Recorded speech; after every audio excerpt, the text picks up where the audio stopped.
Kembali lagi nih di Marketeers in 20 Minutes yang pastinya akan selalu menghibur kalian dengan konten-konten yang menghibur dan juga edukatif.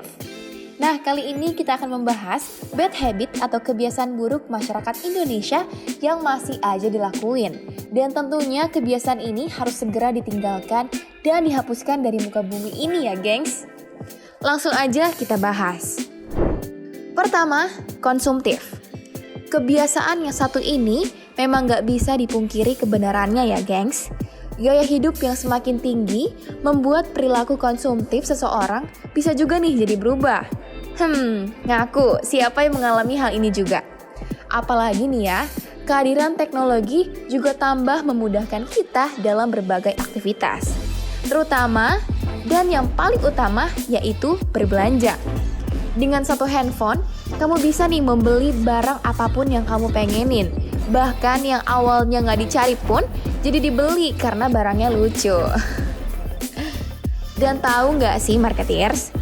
Tanpa disadari, perilaku hidup konsumtif ini memiliki dampak buruk juga loh terhadap kondisi keuangan kalian marketeers. Nah, kalau kamu nggak bisa mengatasi atau menghilangkannya, bisa-bisa justru kamu mengalami masalah keuangan yang serius loh. Seperti terjerit hutang. Jangan sampai ya marketeers. Tapi nggak ada waktu yang terlambat kok. Kita masih bisa mulai memperbaiki kebiasaan buruk itu dengan mulai menyusun anggaran belanja, menabung, menetapkan prioritas, menghindari kartu kredit, serta mulai berinvestasi untuk masa depan. Kedua, kecanduan gadget. Nah, kalau kebiasaan yang satu ini memang hampir semua orang lakuin ya guys. Kecanduan gadget. Ada yang menarik nih dari poin ini.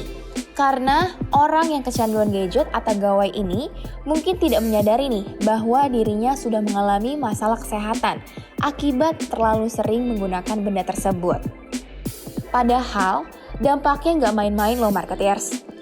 Kecanduan gadget ini bisa meningkatkan resiko terjadinya gangguan emosi, nyeri leher, sulit beraktivitas, kurang tidur, hingga kedatangan penyakit tertentu lainnya.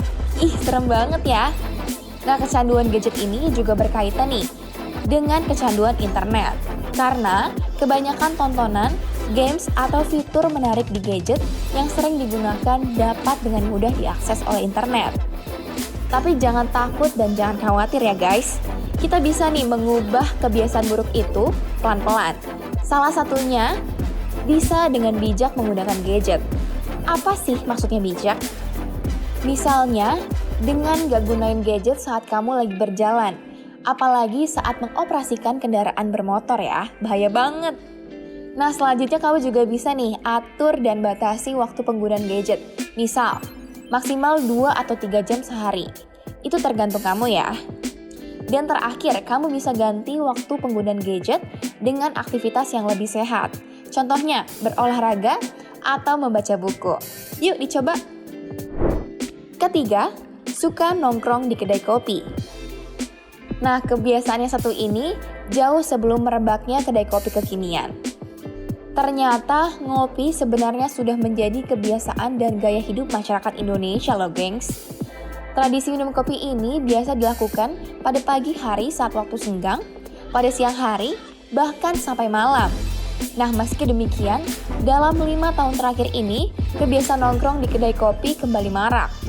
Kedai-kedai kopi ini hadir dalam konsep desain yang menarik. Kalau kata anak zaman sekarang sih, Instagramable ya. Gimana enggak pengen nongkrong coba kalau kafenya buat nyaman?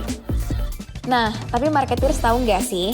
Peningkatan tren mengkonsumsi minuman berkafein ini mulai meningkat pesat sejak tahun 2014 loh.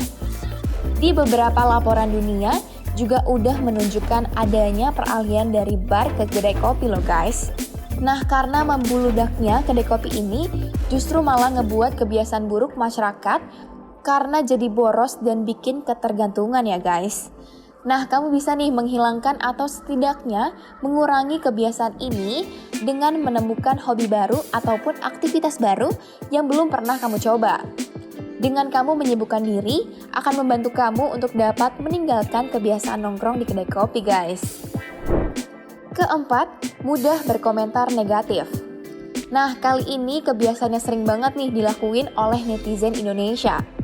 Sering banget kita lihat di komentar artis-artis, selebgram, bahkan orang biasa pun dihujat oleh para netizen loh. Nah, hal ini dikarenakan teknologi yang semakin maju juga memudahkan siapapun untuk mengakses berbagai informasi di seluruh dunia. Kita pun memiliki kesempatan yang terbuka luas untuk merespon informasi tersebut dalam bentuk komentar. Media sosial sebagai sarana penyebaran berita terkadang memberikan banyak manfaat, tapi juga gak menutup sisi buruk yang dihasilkan. Para netizen sering banget nih berkomentar tanpa membaca isi berita dan memahaminya terlebih dahulu. Psikolog dari Lighthouse Indonesia, Andi Dita Citra, Empathy, pernah mengatakan bahwa biasanya orang yang mudah mengeluarkan komentar negatif menandakan kompensasi atas apa yang tidak dia dapatkan. Jadi bisa dibilang sih iri atau dengki gitu ya guys. Nah, kalau kalian dapat komentar negatif ini, jangan pernah deh dimasukin ke hati. Kamu cukup tidak membalas dan mengabaikan komentar itu aja. Kalaupun kamu nih pengen balas, jawab aja dengan sopan ya guys. Biar netizen itu malu karena kamu gak kepancing emosi. Semangat ya guys, ingat jangan asal berkomentar. Kelima, suka mempublikasikan hal privasi. Privasi di zaman sekarang jadi hal yang kini sulit banget nih untuk dijaga ya guys. Kita dapat dengan mudah mempublikasikan dan juga bisa menemukan data pribadi orang lain di internet. Hanya dengan berbekal nama lengkapnya aja loh. Serem ya kalau dipikir-pikir. Nah, ini karena semua informasi pribadi, termasuk email, nomor telepon, dan data lainnya dapat dengan mudah dibagikan melalui media sosial. Maka tidak mengherankan ya, kalau terjadi banyak cybercrime di 10 tahun terakhir ini. Wah, bener-bener nakutin ya. Hal ini juga termasuk penculikan, jual beli data pribadi, pembobolan rekening, dan masih banyak kejahatan lainnya loh. Kamu gak mau kan jadi salah satu korbannya? Nah, kita bisa nih lakuin hal-hal berikut ini. Misalnya, dengan mengaktifkan mode privasi di media sosial. Dengan begitu, orang-orang yang melihat unggahan kamu adalah orang yang kamu kenal di dunia nyata aja loh. Dan juga kamu bisa menyeleksi permintaan pertemanan kamu. Lebih baik kamu menerima akun yang benar-benar kamu kenal aja ya gengs. Nah, itu tadi beberapa bad habit atau kebiasaan buruk masyarakat Indonesia yang masih dilakuin beberapa orang. Gimana gengs? Yuk hilangin kebiasaan itu dan mulai berperilaku positif di setiap perbuatan kamu. Oke deh marketeers, kalau kalian suka video ini, jangan lupa like dan share ke teman-teman kalian ya. Subscribe juga nih channel kami Marketeers TV, biar kamu gak ketinggalan update terbaru dari kami. Sampai ketemu lagi besok ya marketeers, bye!